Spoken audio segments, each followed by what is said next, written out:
Well, good morning. Today is Saturday, March 23rd, and get ready to go to our meeting. I'm just hoping not to have a huge loss. I would hope for a loss.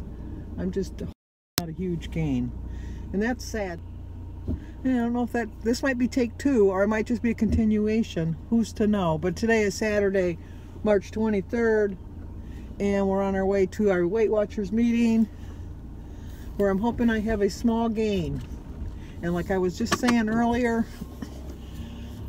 the whole point of going to Weight Watchers is to lose weight, not to have a small gain. So I gotta get my mindset back. I just really do. I think I do. It's very sunny. Which is nice because it makes it a little bit warmer. It's 23, but next Saturday it's supposed to be 58. Yay! You never know with Michigan, because that doesn't mean anything, because it could still snow in April. It has snowed in April, so but anyway, I'm trying. I am trying. I really am trying. I have a plan for the weekend, so I know I'm going to do well, because I refuse to have to be trying to think next week, oh, I hope I don't have too big a gain. Next week I want to have a loss. So all the cars have frost on them, their windshields. That's why I'm glad I have a garage attached, so I don't have to worry about scraping snow and ice off my car. But anyway, we do have a birthday today. Today is Melissa Campbell's birthday. She has, well, there's two birthdays, but the first one we're going to sing is for Melissa Campbell. So Melissa, here it goes. Happy birthday to you. Happy birthday to you. Happy birthday, dear Melissa. Happy birthday to you. Cha-cha-cha. Hope you have a great day. Hope it's nice where you're at, because it's nice here. I know that the rest of the world, I guess, doesn't have the bestest weather, but you know, hopefully spring is coming. You can see the little buds on the tree, so that's always encouraging. But it's also Jackie Wilson's birthday. So wait, Jackie Wilson, that was a singer too. I remember him. I don't remember any of his songs, but I you know, offhand, if I heard them, I would know them. But anyway, this is a different Jackie Wilson. So Jackie, you get your song. Happy birthday to you. Happy birthday to you. Happy birthday, dear Jackie. Happy birthday to you. Cha-cha-cha. I love to start the day singing a birthday song. It's just so nice. I gotta get crack-a-lackin' if I'm gonna hit my goal for my birthday, because my birthday is to be in Wonderland by my birthday, and the rate I'm going, I'm not gonna make it if I don't get my mindset in shape and my body moving and get to following a good plan that I can lose weight. Oh my gosh, it's so sunny. It's very sunny. But it's green. Green means go. Remember when we were little and you were taught stop, look, and listen? They don't teach that anymore. I don't know why, but they don't. So, Carolyn Blackman, or Blackman, I forget. I think it's Blackman. Well, Carolyn, I know who you are. She just had knee surgery on Wednesday, and she's asking for her prayers for her for a speedy recovery. Yes, I was very stiff. She was wondering if I was stiff at the beginning. I figured that I don't know if they still do, but there was a machine that you put your leg in, and then it made your knee go back and forth like this. And I was faithful for that. I had a plan. I had a plan of action that I was going to do. I got up in the morning, probably about 8 o'clock, and I did that machine for an hour before I got up. And then once I got up, I would try to do some little bit of walking with my walker around the house. I didn't do very much sitting. I was always moving. And then they gave us some exercise, and then my therapist would come. I think she came 3 times a week, and I would do like chair exercises. But when she wasn't there, on the day she wasn't there, I did chair exercises. And then I would eat my breakfast or brunch, whatever, at noon, and then I'd get back in bed and get in that machine again for another hour or two and do that machine. And then I'd get up and just, you know, watch a little bit of TV. Get back on that machine before dinner, about 5 o'clock. Do that machine again. Then eat my dinner. Do a little bit of walking around. And then start it all over again the next day. It was a lot of work. And it was painful. I'll admit it was a little painful. But you know what? I was determined because at the time, my first knee, I didn't have insurance at work. And I wasn't full-time. I had insurance rather, but I wasn't full-time, so I didn't get paid for being off. And you know how I like to spend money. And that was hard, not having money to spend. So it usually is a 6-week recuperation. I was back to work in 4 with a cane because I was determined. And then when I had my other knee done 11 months later, I had worked myself up to full-time at that point. And I stayed the whole 6 weeks off because I got paid. But I didn't need to take the whole 6 weeks off. But it's the best decision I ever made. And you know, it was a little painful, I will admit.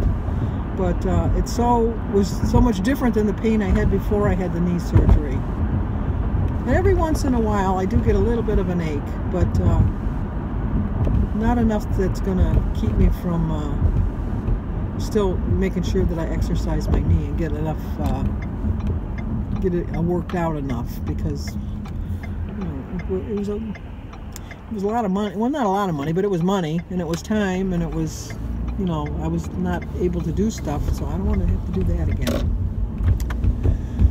But you know, at first I thought it was just my tires that were making this road so bumpy because I needed new tires. But now I just determined it's just the road. They want to raise our taxes like 45 cents a gallon on the gasoline tax, and everybody's all up in arms about that. But nobody's been repairing the roads for years and years, and so now they're into such a state. Some of the bridges, I will admit, I'm a little leery driving under. It's like I kind of speed up a little bit because they look like they're ready to fall down at any time, and I don't want to be under that bridge when it falls, because you're going to read in the news about some bridge in Detroit falling, because that's how bad they are. They're really bad. Okay, these people that just walk, you know, I mean, I don't mind. I see them coming, but you know, they're not Superman. If a car hits them, they're going to fall. It's not going to. The car's not going to dent. Well, the car will dent. I told Jim about the deer the other day, and he says he would have liked to seen that. He says, "Why didn't you take a picture?" And I said, "Yeah, I couldn't get my camera around quick enough." Okay, let's go face the music. Whatever I get, I deserve. I really do, because I was bad last weekend. So, and I'm not going to let it change. And I know I say this every week. I'm not going to let it affect my mindset. But I really am not this weekend, because I can't do this again. I just can't. And I'll have to remember this. Well, it's quite sunny out there, but you know what? I'm really happy because I only gained 0.4, and I can say only because I had originally earlier in the week, I told you I think I gained 3 or 4 pounds. So I did put a little turtle on it because I'm slow-moving train. I'm a slow-moving train, but you know what? I'm going to get there. I really am. So my total loss is still 67.5. It was originally 77 points. 77 pounds rather, so I still got to lose 9.5 pounds to get back to where I was. But I know I can do it. I really know I can do it, and I'm determined. I'm very determined. So I'm gonna go home now and get ready to do my weekly update, which was a perfect one. It's a reality check one. I needed that today. So stay tuned for, well, not stay tuned, you probably already saw it, but we're going to talk about a reality check. So I'll talk to you guys later on tonight. Well, I had a pretty successful day. I didn't show you my food because, I don't know, I just didn't. I got to Red Robin just a couple minutes before my friend, and when she came in, she looked so good. She'd lost some weight. She dyed her hair a different color. It was nice looking. And we were actually in the restaurant for 2.5 hours. It was just so nice. But when I got my sandwich, I didn't get the soup and sandwich. I got a California chicken sandwich with some French fries. But what I did was, right away, I cut it in half, and I divided up my fries to the other half, because we didn't have the best waitress in the world. We didn't have the worst waitress in the world, but she was kind of hard to find. So I just separated it that way. And I ate half the sandwich and half of the fries, and then my tea and the water. And I brought the other half home, and I had that for dinner. So I had the other half of the sandwich and the rest of the fries. Cold. I like cold fries, and I know that's odd. Oh, I gotta get the phone. I'll be right back. Even on a Saturday, I'm getting robocalls. So anyway, she said, you know, everybody's missing your stories. I said, you should tune into my channel. I tell stories all the time. So she reminded me about the one story that I'll share with you now that I told her. She said, I heard it before, but I couldn't remember the exact things would happen with it. What happened was I went with my sister, Mary. We went to see, when it came out, Phantom of the Opera. It was at the Masonic Temple downtown Detroit. And I had bought the tickets online from Ticketmaster. And they were expensive. They really were. I think they were like $75 each or something like that. They were really expensive. This was back, this had been back in the late 90s. So that was high back then, but everybody was raving about Phantom of the Opera. So I bought Mary and I a ticket, and then we parked in the parking lot across the street. I even paid extra for the parking. And we parked right across the street. But what they did in that particular parking lot is they parked you like right in front of each other like this, so that you had to wait till the play was over before you could leave. And you know, no big deal. You're going to be in for the play the whole time. What difference does it make? So we got in and we found our seats. They were fair. You know, they weren't the best seats in the world, but they weren't the worst seats in the world either. So we sat down and we were, you know, getting ready, reading the program and that. And then Mary had to go to the bathroom. So she left to go to the bathroom. And then when she came to go back in, she didn't have her ticket because she had left the ticket with me. And they wouldn't let her back in.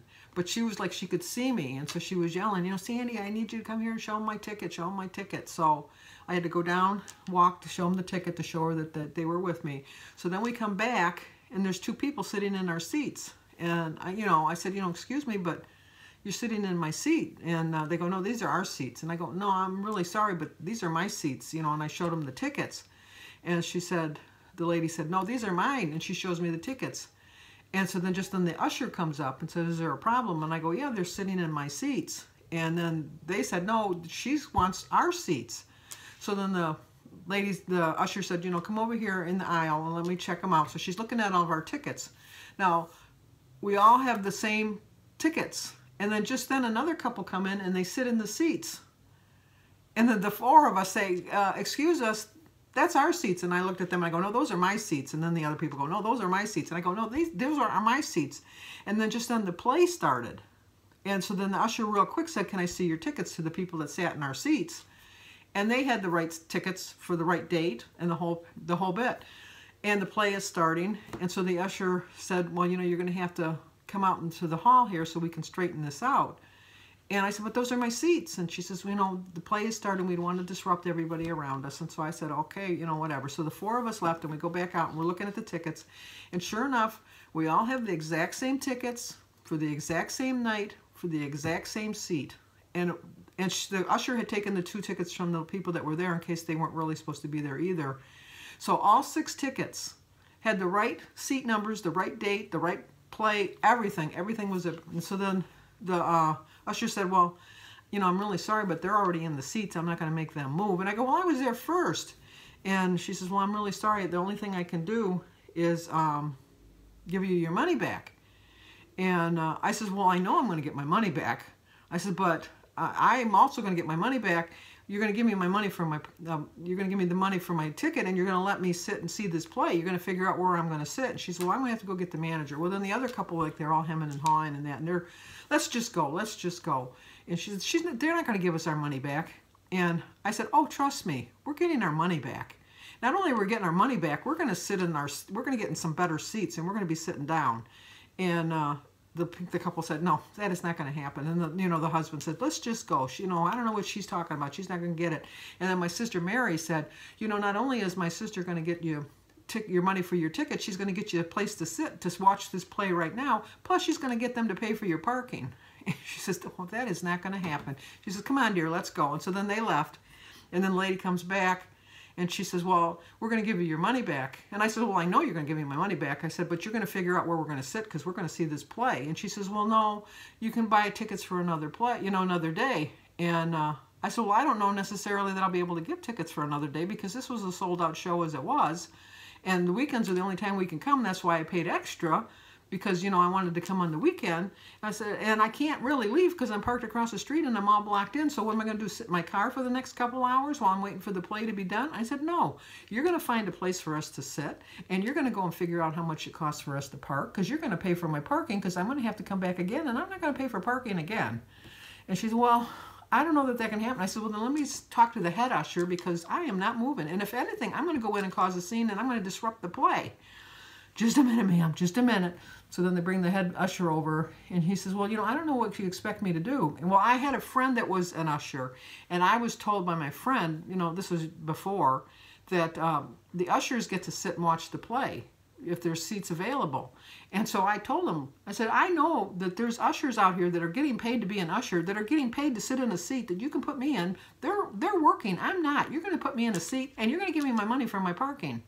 And she says, you're very insistent upon that. Oh, yes, I am. And I went, oh, hell yes, I'm that insistent. I am getting that money. You better damn well believe I'm getting my money and I'm getting my parking spot and I'm coming back to see this play again and you're going to seat me tonight.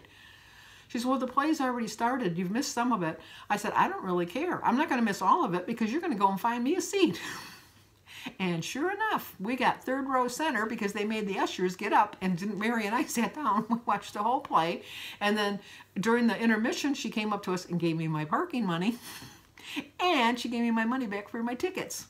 So as we were leaving, we saw the couple standing in the vestibule and Mary went up to him and said, I told you should have stayed. My sister not only got us tickets to money to come back and get see the play again, we sat third row center and look, we got our money for our parking. And then we left.